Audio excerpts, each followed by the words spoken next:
Welcome to another Jackalmen Games podcast. We were created with laughter in mind, so join us while we giggle and grow together. So let me just fuck up the intro a billion times. What's going on, guys? Maul, Stone Good, Karma here with the greatest podcast on earth. Was that an echo or a stutter? Or was a stutter? podcast. If it involves letters or numbers, I can't read, so I can't read out loud either. Even though that was from my brain, there's like a script in my brain, and it wasn't happening. Okay, so yeah, you gave me the intro, so I know there's a whole bunch of rolling sounds, but that's because I'm switching over to the not squeaky chair. The not squeaky chair? Yeah, because I just leaned and went, and I hope it didn't ruin any of the audio. What's going on, guys? It's Kevin. Alright, so it's another week. It's another... Oh my god. What? I love it. I'm just having fun right now. We're just getting the cobwebs off. It's been a week. Did you see the picture Trash Panda put in there? I did not see the picture. You gotta see it. Don't spoil it. Don't spoil it. You just gotta look at it. Laughs in Gungan. That's amazing. Today, the title is called Solid Gold. We're talking about one color. Talking about yellow today, but in a more specific route. But before we do so, we have a spot about our jackal hunt that we'd like you to hear. It's me and Ashton. Go. The Jackal Hunt. So this is the event that's going to be on April 27th, Mount Dora, Florida, Breakpoint Games. The coolest thing about this will be the first largest standard event after rotation and with the new conversion set. Not only that, we have potential 15 to 19 big content creator sponsors. So Parker Simpson, which I'm super stoked because he is 100% confirmed. He's going to be giving us 52 alternate art cards and exclusive full art cards themed for Jackal Hunt. So he has Dengar and Boba Fett, but it's like full art. So you see their full body with like no print over them, and it's exclusive only for the Jackal Hunt, which is super exciting. TopDeckTCG, if people don't know already, they have confirmed a $20 gift card that we're going to be raffling off, or it might even be part of our prize support. Monk's Gaming Battlefield is donating 10 alternate art cards, so he's sponsoring with that. iRebel is doing an exclusive alternate art 8-bit of the Outer Rim Outlaw, so that's confirmed. Hyperloops is giving away mats and tokens, and potentially their sweet, awesome power action tokens that they did with like Darth Vader and the yellow outline. We have Golden Dice, which confirmed that they're doing their sweet Golden Dice tokens with like the symbols from the dice that hang from the Millennium Falcon.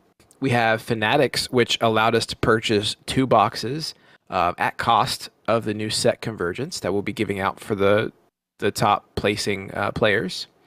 We have Breakpoint Games, which is basically sponsoring the whole facility and letting us use their equipment and stuff and everything there for the day. We have Wiregrass Technology, which is the big exclusive sponsor of the whole event. So like they're going to be doing this super awesome trophy, deck boxes, tokens, exclusive characters made out of material I can't mention yet, character dice trays, all out of wood. That's all going to be themed for the event. So that's super exciting because that's stuff that you can only get at the Jackal Hunt. Outer Rim's going to be doing shirts and t-shirts potentially, having those for people there at for prize support and for the raffles. And Vindicator Designs, so like that's like what a lot of people have been really hyped about because they are actually producing the stainless steel character trays, tokens, power action tokens, and the crazy thing is like this guy is willing to take the time. His name's Rick Russell, awesome guy.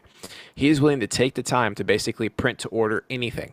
So if someone's like, hey, I want lightsabers on the back of this character tray, or I want all the tokens in different colors and rainbow, or my character trays outlined in a certain color, like he will do them in any color. He'll do them in basically like kind of any font, really. Just whatever people want, he's making. And he's not even doing it to make money. He's just doing it because he wants it to be awesome and something neat for the community and something customizable. And then Arrowbrook Gaming's confirmed. They're going to be sending us some products. Now we're just trying to get with the rest of the guys. So like Knights of Ren, Chance Cube, Dice Commandos, T3, Jedi Trials, and Double Blanks. Those are the next guys on our list that we're going to try to see if they'll get involved. So, I mean, I really hope that like there's 50 to 60 people there. Because if not, like the people that leave will need a van to haul off all the product. Like it's so much stuff. It's like it's everything from like alternate art cards to actual products, and the prize support. So there's no store credit other than like gift cards that TopDeckTCG is doing, and we'll see if we might get some more gift cards later. But you're gonna have stuff that you can use to make this game organized and clean and your flavor of whatever you want to run as far as your style. So that's really cool. And if this event takes off and if people really enjoy the exclusive bounties and the whole theme of everything, and we're going to run it very well. Like James is an awesome judge. The whole team of Jackalmen really cares about this. We're gonna give it the professionalism it needs.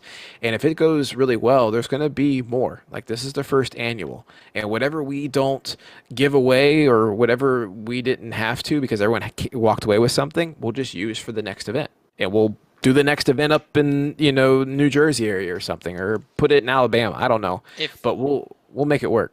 If it goes well, I'm really sure that Scott at Highlander Games would be more than welcome to invite all of the Jackal friends. Yeah, I mean, because it's legit. Like we're gonna have posters, and we're gonna have a stand-up poster that has all the people who are sponsoring all their logos there. I mean, it's stuff that's gonna be making it look more official. And like Cascade Games that puts on all of the like Galactic qualifiers, like how they have all their thematic booths and this and that. Like I want it to get to that level. So it's basically going to be a content creator sponsored event, and I'm hoping to have it to where there will be a large store credit. I'm not sure really how to make it work legally for like cash prizes because we can't really do that yet. Like Yu-Gi-Oh and Magic, like they actually have cash prizes. Yu-Gi-Oh doesn't have a cash prize I thought because they did. No, well, the last I heard and the last I played, it's a game marketed for children, so they can't have a cash prize for a children-based card game. But that would be the next step. Like I want to find a way to do that because the thing about it is like there would be more competitive players if there was a better prize pool. But there's so many players out there that just enjoy the game and enjoy Star Wars in the community. And that's who we're really tailoring to is the people who enjoy this game and giving them stuff back. And it's going to be every bit of that. So I'm super excited. There's going to be so much going on, but it's going to be done right. So I have one more thing that we got to hit before we go into the actual like main juice of this podcast. We got to give them a call to action. How can they get to this event or tell us that they're coming? So the biggest way to communicate with us on this event is really in our Facebook page. There is things that we do in kind of like, I guess, repost through our actual Twitter account. But the best way is just to communicate through Facebook. If you don't have Facebook, we have our Discord. So the Discord actually has like a Jackal Hunt section, and you can actually go into there and ask us questions, or basically just PM us on Facebook or even in Discord. Like there's multiple ways, but the best way is really through the Facebook page. And the Facebook page is going to link you also to our website, which is simple, jackalmengames.com. So that's JACKALMEN games. And you go there, and there's a whole page dedicated to the Jackal Hunt, and that'll give you details, and that'll give you pictures of certain things that are coming. When we receive these things coming to us in the mail now, we'll be taking pictures of them and uploading them. Products that we get, like these character trays and stuff, we'll be doing product review videos. That'll be on Facebook and on the website, so you can actually kind of get more of an idea of what they're going to look like and feel, and what we think about them. And it's going to be there. It's going to be there on the Facebook page. It's going to be on the website. You can't miss it. Yeah.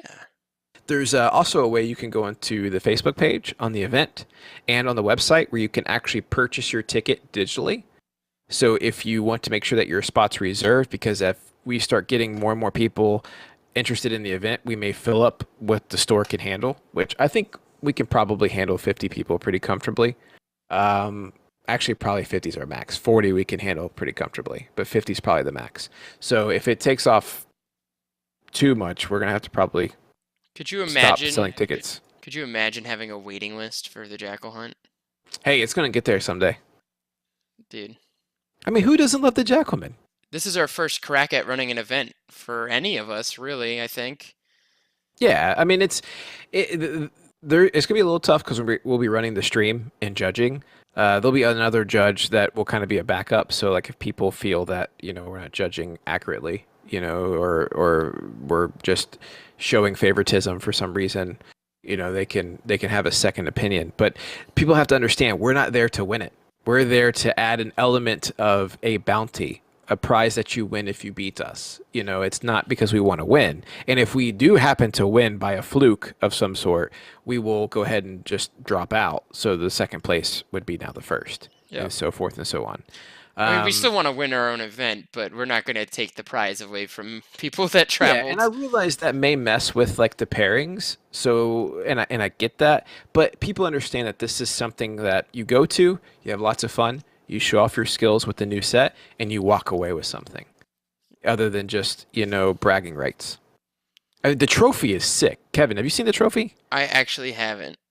So the trophy is amazing, and I don't really want to talk about it too much because I want people to like see it and be like, oh my God, it's awesome. Like I want people to have that element of surprise. So, but we're actually designing a new image for it, and I haven't seen another trophy like it. So I'm going to try to ask you to do the impossible and stop talking so that Got it. so that we can move on to our regularly scheduled podcast here. Dude, I didn't introduce Karma and Maul. I didn't say that at the beginning. I said that in the beginning. You did? Did you say hi, Karma? No, I did not. Well, say hi, Because he's Karma. What up, guys? There we go. And ladies, for the few girls that do actually play the game along with me. Yeah. We gotta have that ladies touch. Got to, man. There was a couple ladies at New Jersey, the New Jersey Yeah, Regional. There's actually a few girls that play down south too. So we have Adam's wife. True. Catherine. Matt's wife, Ashley, from Louisiana.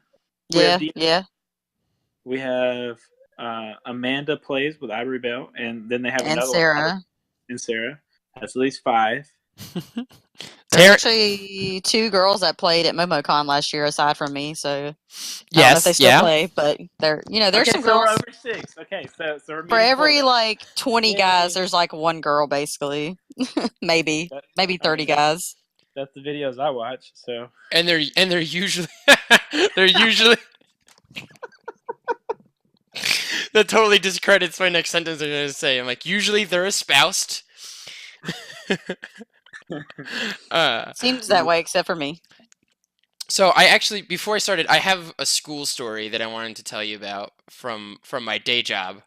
That I've been saving this story, telling both Eric and you, Karma, for about a week. It's a good one. I've been saving it for the podcast. You want to hear it? Yes. no. Okay, well, 2 out of 3 wins.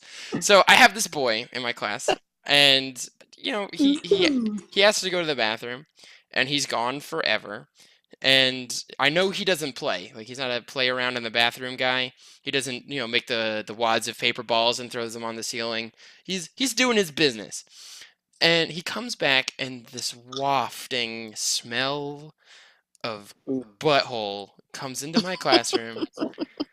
And I'm like, Did he shit himself? that's what I thought. And I went up to him and I was like, dude, did you go number 2? Just making sure. And it's really quiet on the side. It's not in front of everybody.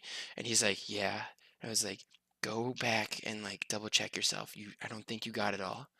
And so he went back, and he comes back and just wafts back in. And they're like, the kids notice, and they're going like, and I'm like, okay, I got it. And I call him over, and I'm like, dude, I think you might need new underwear.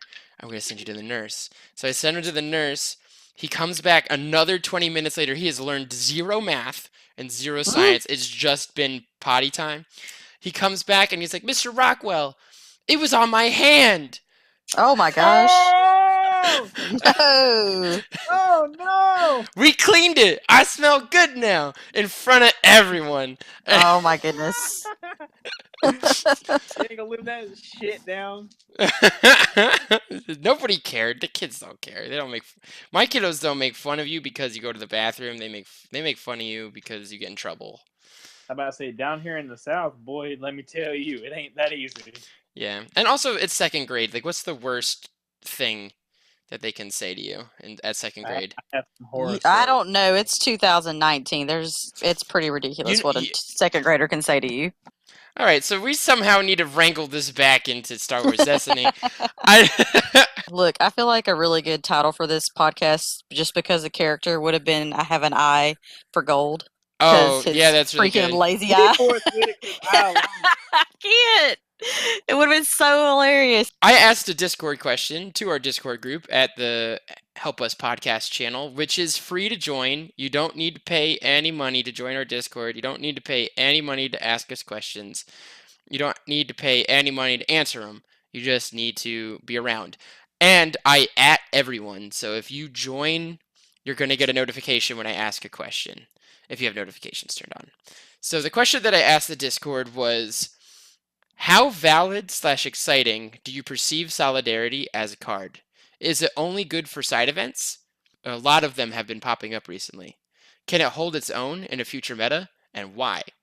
One of our first answers was from Magnus. He said, Solidarity gains the most when the card pool is at its biggest. With every set released, its potential grows greater. I think it might see more play if it would be at a -2, but who knows? It might be too powerful at a full card pool. That's kind of just how I feel about it. At the same way, it just seems it's very sketchy. I can't really give my answer until I answer the question. I want to read Banana Crapshoot. Solidarity is a fun novelty card for side events. Will very rarely, if ever, be at top tables. You lose too much consistency and efficiency with your decks and all having one-of cards. While I agree with that, I firmly disagree until Convergence Rotation. Once Convergence Rotation happens, I feel like it does get hard until the next set comes out. But I do feel like my deck, which we'll get into a little bit later, a version of it got second in a regionals in this format. I think that it can compete. I think you just have to be a lot more creative in how you use it, and I don't think there's a lot of decks that would character pairings that would be able to capitalize against the current meta where it's at right now to be able to be as efficient as other decks. But it's a very short list, and that's probably why it's so deterred from. My comment is from Helicith TCC. Solidarity, one question. Is one extra point worth playing a single copy of everything and mono at that? Personally, the pairing would have to be really strong at 31 and a solid deep card suit to match for me to consider it. Maybe an infinite format with a couple more sets, it could hold its own in that meta. In short, not that exciting. So it kind of goes off of what Maul was saying as far as like once you go into having just like one set, it makes it a lot more difficult to play. Like right now, it has a lot of room to breathe and play a lot of different variety of cards and things like that.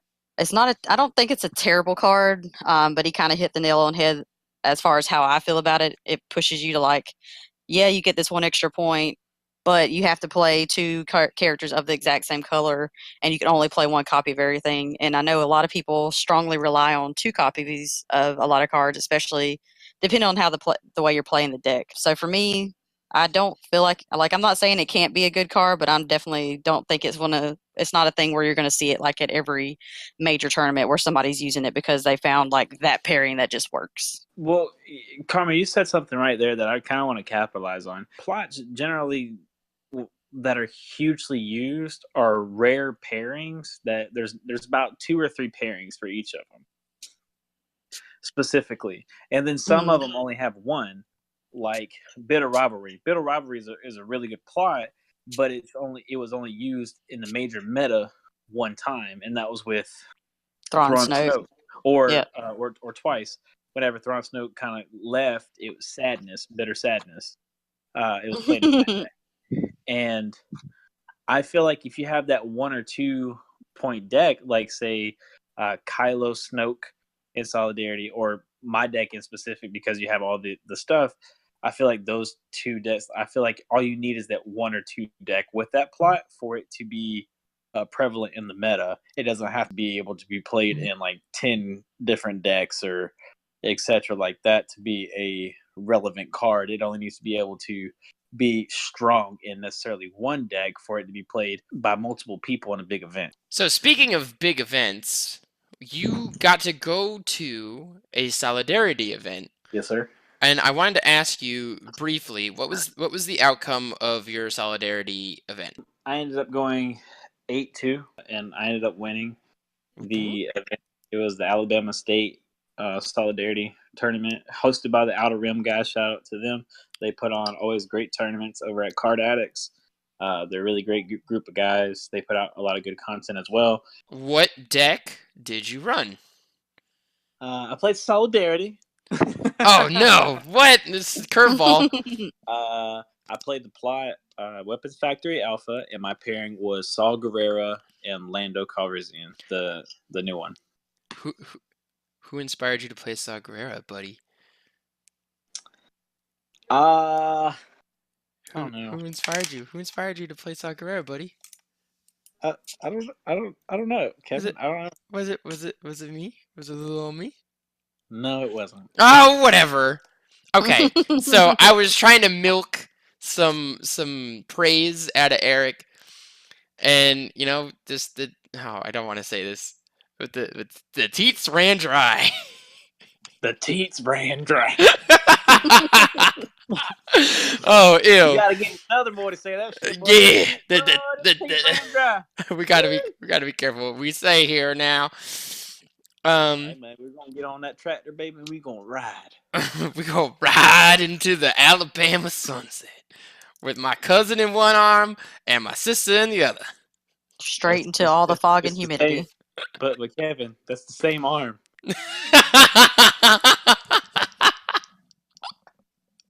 We can make Alabama jokes. You guys are from Alabama. I'm sorry. Roll Yeah, we're sorry too. The reason why I thought I was the inspiration is because Eric and I were doing a whole bunch of deck building just on Star Wars Destiny database, and I was making him use weird characters that aren't used prevalently in the meta. And I've always liked Saw Gerrera. I've always liked him as a card. And I said, why don't you build something with Saw? And then the next thing I know, he's talking about the Solidarity tournament, and he's like, I think I'm going to do Saw Lando. And I was like, oh, that was me. I did that. Well, so I think that was like a subconscious thing because my brain is so scatterbrained. I never know where I get any idea from, honestly. But like, I wanted to build a Lando deck because he had such a strong die sides, and I was like, who can go with him? And then I was like, ooh, Lando. I mean, not Lando, but Forrest Whitaker. And I was like, I get to play Donald Glover and Forrest Whitaker. The deck that we built. Hold on, I'm interrupting you. The deck that we built on that day was Saw Gerrera, Yoda, Rebel Engineer. That was the deck we built, and I named it. I love the name of this deck. Is Seesaw Jump. Oh, yeah, we did build that. I totally forgot about that. Yeah, with BB-8s and Black Ones and Escape Craft and yeah, that's a really fun and Force Jump.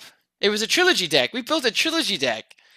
Dude, I have no recollection of it. It was Rainbow with Leeds Palace. I remember the night we were doing it, but I don't remember. That's what I'm saying. I can't remember. Oh, man, that sounds really fun. The sentence, I remember the night we were doing it, sounds like it was lifted from an episode of Maury. I don't remember being the father of your child, but I remember the night we were doing it. Oh my god! You are not the father.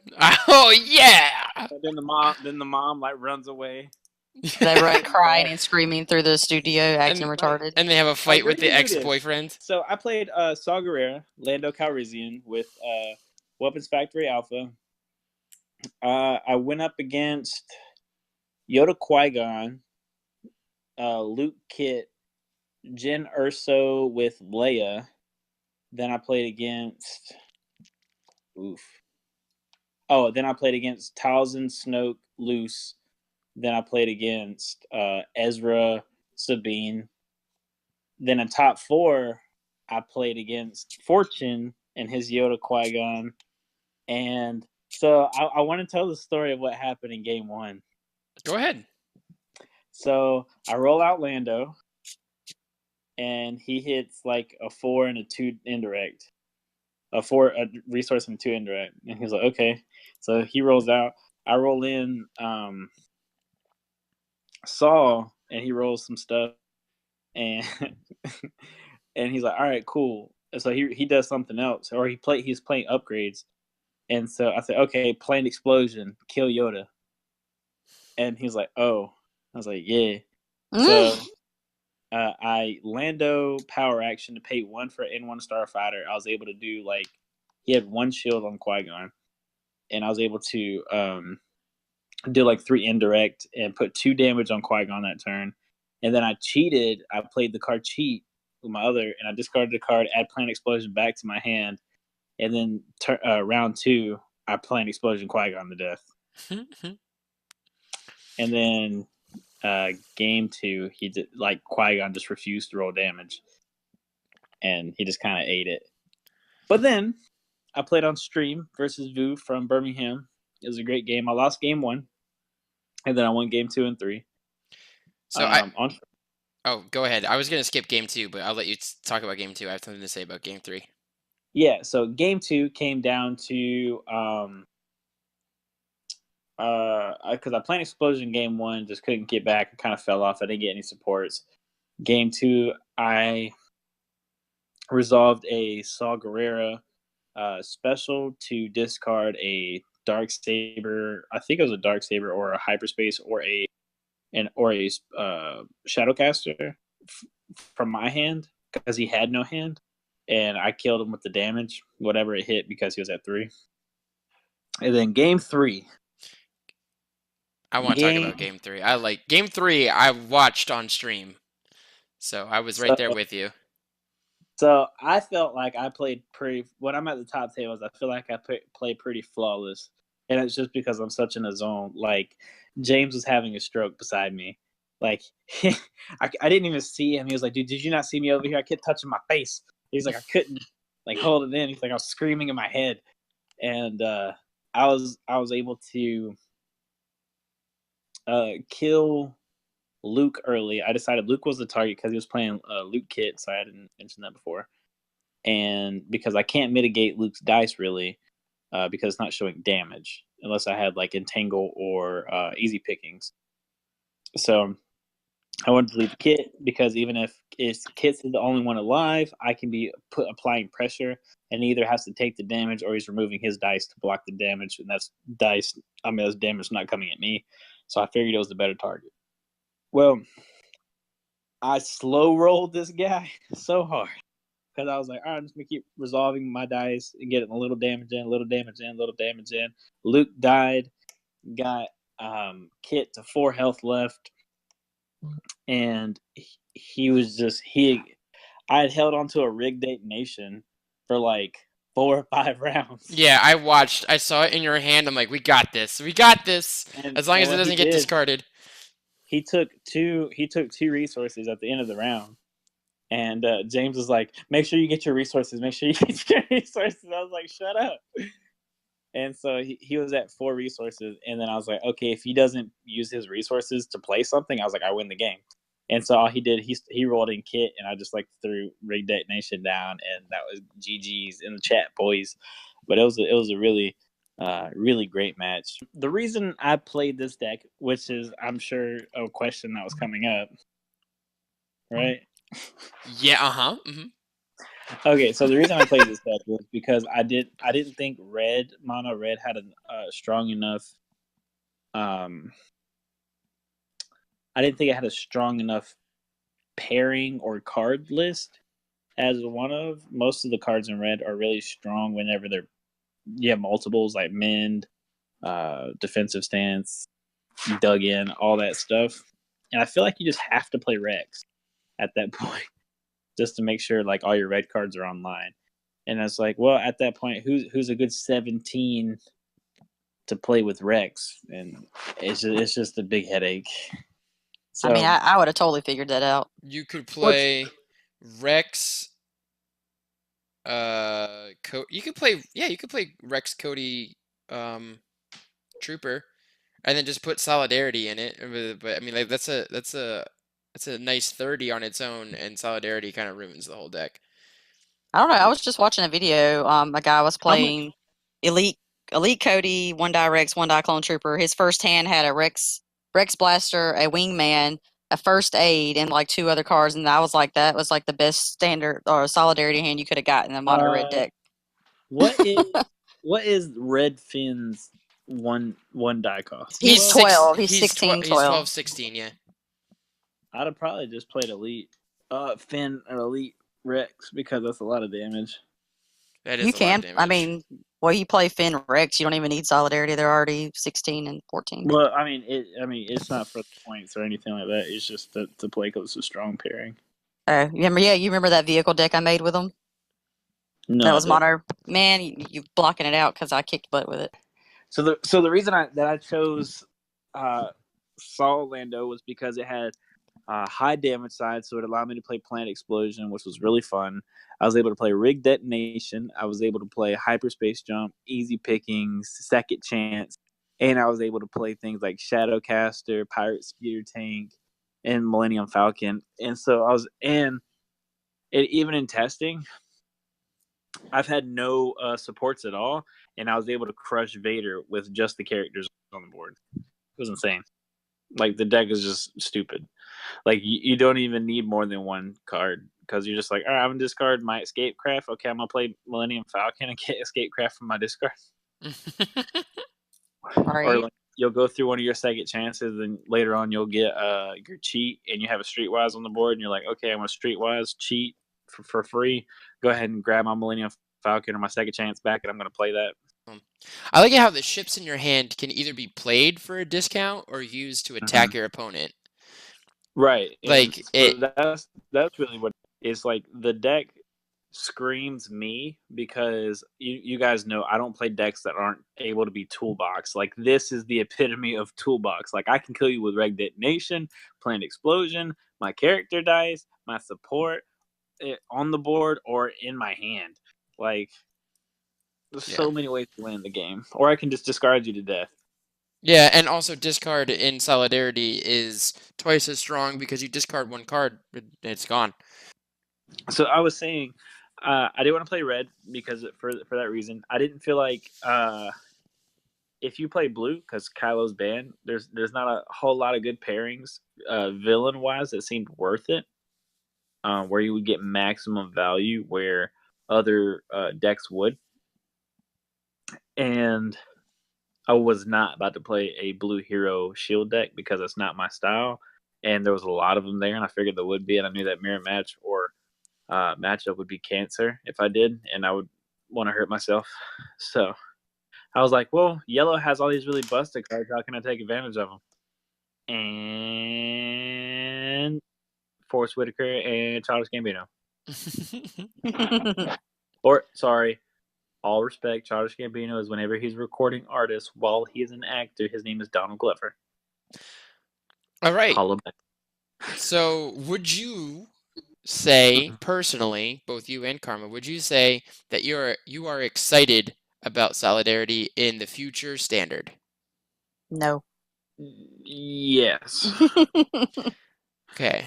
Because my specialty is deck building, and so Solidarity and future rotation presents a challenge, and anything that's a challenge, and if you're able to accomplish that challenge, you immediately shut up everybody and prove them wrong. And that's what I'm about, and that's what we about here at Jackalmen Games. What? Why do you say no, Karma? I feel like, I don't know, if it were to become a thing, like if it started being kind of like, here's this thing that is now like Vader where it's everywhere, then I'm going to turn into you, Kevin, and I'm going to be like, I'm playing Mill. Have fun with that one copy of that card you have that's going into your discard. I don't think I've ever explained why I like playing Mill. You should explain. Okay, so you're a horrible person. No, it's not. It's not even that. I think I'm really cute. The reason why I play Mill is because every time I play a game, I always try to find alternate ways to play the game. Like, So football. you chose the most horrible way to No, play no, the it's like okay, if you play basketball, I only want to shoot 3-pointers. If I don't want to shoot any layups, no layups. I'm only 3-pointers. In Pokemon specifically, I love doing the Nuzlocke challenge, and the nerds know that one. If you don't know that, I'm not going to explain it. Loved it. I have created other challenges in games. I play only support heroes primarily in other games like League of Legends and Overwatch. I like to tie one hand behind my back when I play the game. Now, you might argue Mill is not that, but there's an FFG article that they posted a while ago about why Mill is in the game, and they said it's like you're playing chess while the other players are playing checkers. You're playing the same game almost. Almost. It uses the same board, but it's two different games. Right, And No, like I you're can not really. completely agree with that. I can agree with that completely. It becomes like it's because the reason it's two different games is because nothing's happening to their characters where normally it would be. So, like, essentially, besides mitigation, nothing is happening to them at all. That's where it's in checkers. Where in chess, you have to worry about each piece being taken in response to something. so that's why I play Mill. It's just a weird mindset that I put myself in. So I will say that out of everybody that I faced in the Solidarity tournament, the scariest deck that I did play against was the mill deck. And that was the Jin Cassian Leia 2. No. It was Jin Urso. I meant sorry. Whoops. Leia 2. Yeah. That is just muscle memory. Jin Cassian. Yeah. Yeah, it was old. It was old Lady Leia, and it just. I literally only reason I won is because I had a crap ton of supports and stuff on the board, and I had no cards in hand and no cards on the field. And I had Escape Craft was one of. I had a Pirate Speeder tank and I had a Millennium Falcon, and that Escape Craft was really why I won the game because I was able to focus into big damage, and he didn't have enough mitigation, which was the reason I chose not to play red because I didn't feel they had enough mitigation if they didn't claim the battlefield, which Yeah. was why he lost. But it was so scary. I was like, dude, halfway through the game, like after round 2, I had like over half my deck in the grave already on the discard already, and I was like, oh my god. I was like, I'm getting wrecked. That's disgusting. Yeah, it was sick, and I was like, oh man. I was like, if it was because I nut rolled like a couple 4 resources, so I was able to like build up a board state before he was able to do a lot to me, or he missed my big ships. But if it wasn't for that, I would have totally lost. It got wrecked. But it was definitely tough, and it was really fun. I feel like you would have had a lot of fun playing that, Kevin. I would, but I don't. The only reason why you play Mill is so that your opponent like keeps hitting themselves. And with red, the way they keep hitting themselves is with mitigation. They keep rolling into your mitigation, or they discard a reroll, and red doesn't. You're right. Provide that mitigation. So I would be like, nah, I'm only gonna play blue because hidden motive and pacify and beguile and they're just too good compared to what red has. But speaking of big tournaments, and speaking of solidarity tournaments, I do believe that me and Fortune are actually going down to spend some time with Ashton this coming month, a couple weekends. And one of those weekends, we're actually going to Waterford and Cool Stuff and playing in their solidarity tournament and going to bring that whole thing home. So this is the part of the podcast where I talk to our resident judge, James. So this is the part of the podcast where I talk to our resident judge, Fortune. He's not featured in this week's main podcast, but we're starting a little segment where we do this every week. It started to happen probably like episode 2, James? Yeah, I think the first question was in episode 2. Yeah, so it's season 1, episode 2, Over the Hills. I started asking ruling questions that were popping up on the Facebook main group, and they generated some good discussion. So I had 2 ready for you. I got an easy one and a hard one. So I got the first one from Tiara de Castro Rebelo. Amazing name. Yeah, he posted on the Facebook page. Hello. If my opponent uses ID 10 special on me with an Iden's die on the table, Can I use my first action to remove her die and then take the additional one? So just so for clarification, before you start diving into it, James, is Inferno Squad ID10 Seeker Droid. That special is look at an opponent's hand and discard it. That opponent may take one additional action during their next turn this round. While Aiden says that when one of her dice, her character dice, are in the pool, your opponent cannot take additional actions. All right, so this one's super easy.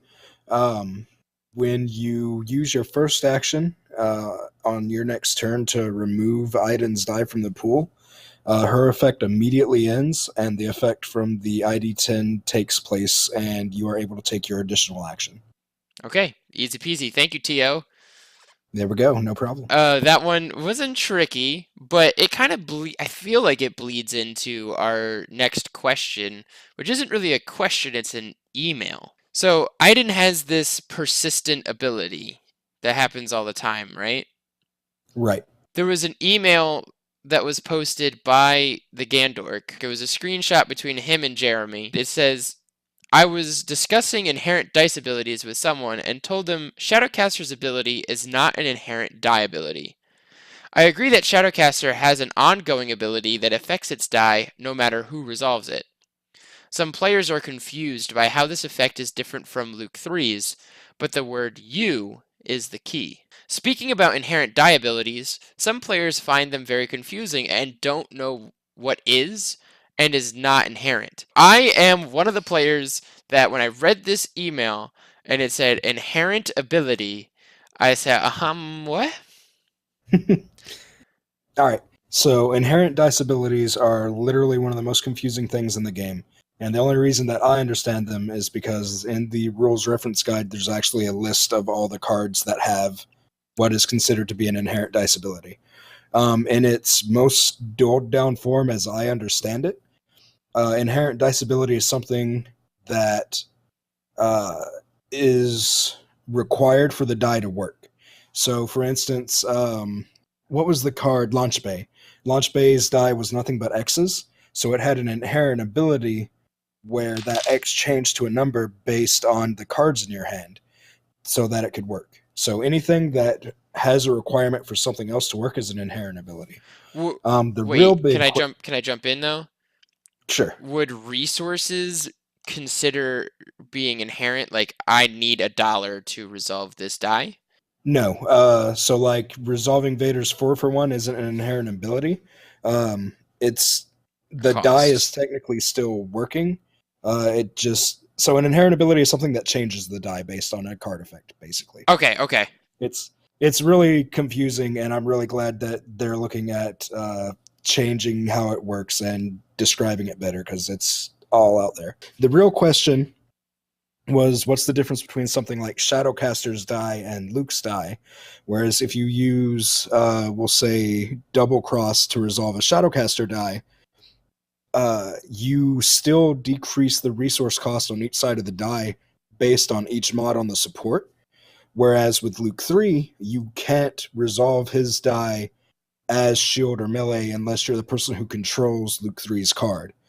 The really only difference between the wording of the two cards is the word you on Luke's 3. So when Luke 3 says, when you resolve this die, so only the person who controls the card can resolve that die and get the benefit of that effect. And then Shadowcaster just says, when you resolve this die... Shadowcaster says nothing about who resolves it. It just says decrease the resource cost on each side of this die by 1 for each mod on the support. Okay, so when you just think about that for a hot second, that makes a lot of sense. Right. It kind of makes it to where if there's no designation of who's resolving it, anyone can get it. If it says specifically you, then it has to be the person who controls it. Okay, so that's not that confusing. It's just you need to think about it a little bit. Right. But I'm so glad that it was brought up, because that definitely would be a question that you don't want to ask a TO in the middle of a tournament. Definitely. You don't want to be like, "Hey, can I double cross for melee on Luke?" Like, that's something that you should know. Exactly. And it actually came up during our Solidarity event that Maul and I have just went to, where somebody tried to resolve an opponent's Darksaber die, and you can't do that because Darksaber says, or you can, but you don't get the bonus because Darksaber says you. So only the person who controls Darksaber gets the added damage whenever it gets resolved. Darksaber is a very interesting dice and card.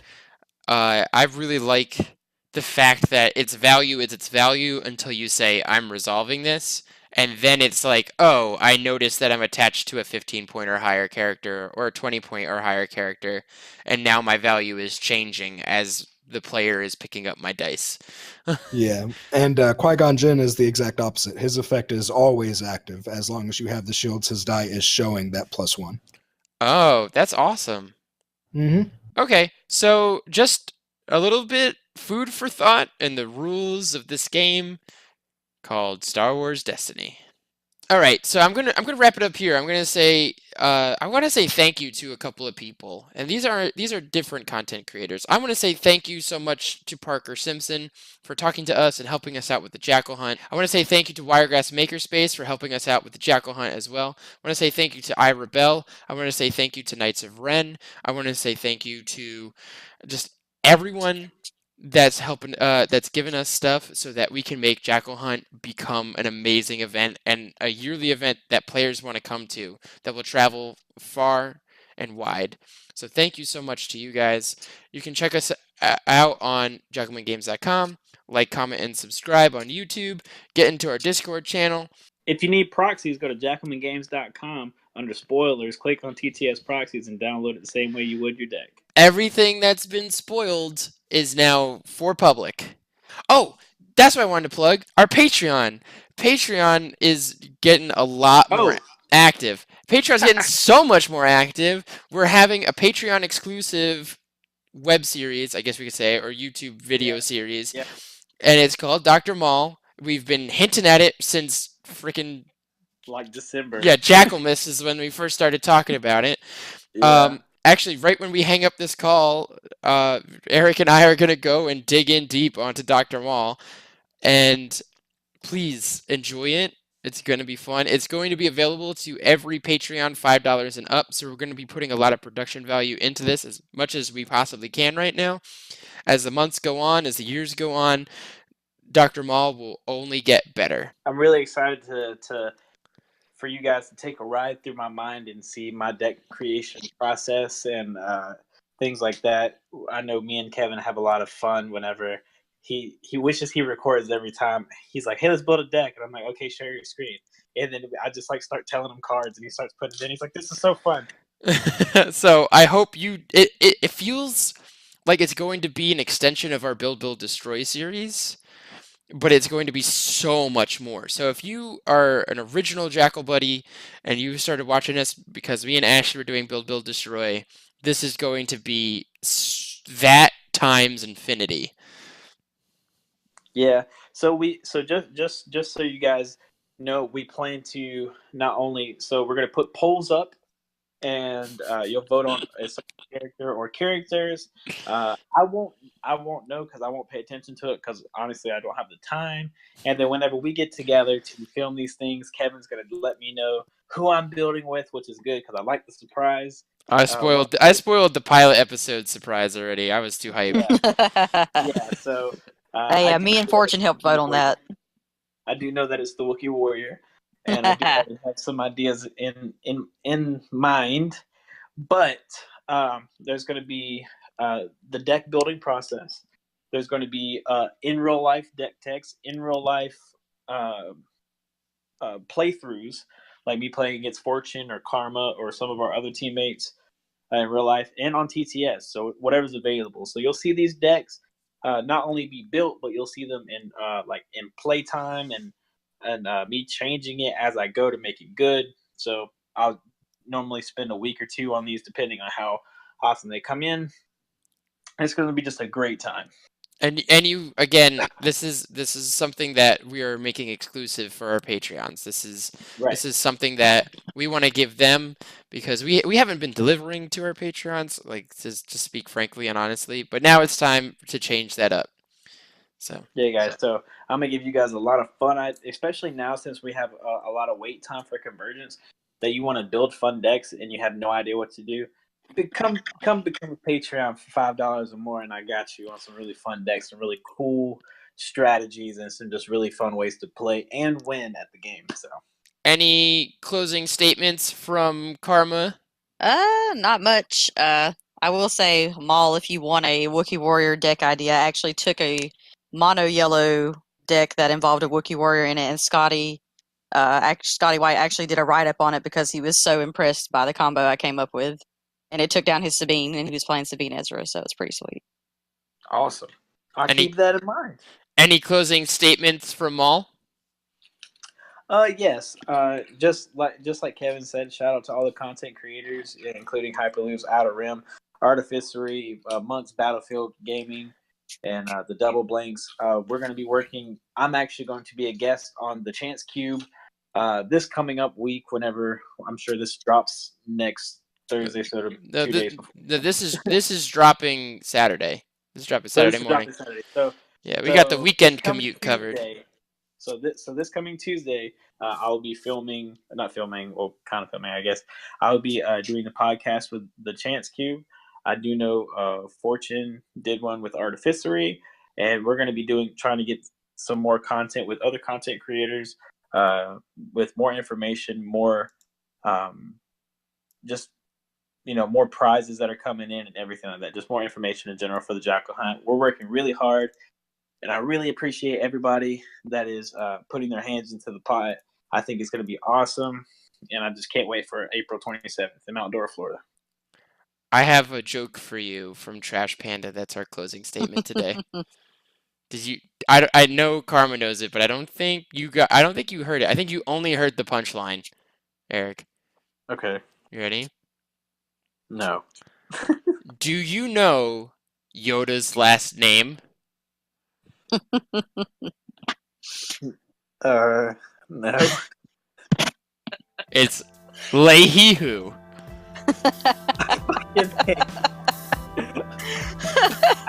Yoda Lehihu. I want to die. Thank you so much, Parker Simpson, for that joke. That's the cherry on top of the whipped cream on top of the cake. All right, we're out. Thank you so much. Goodbye.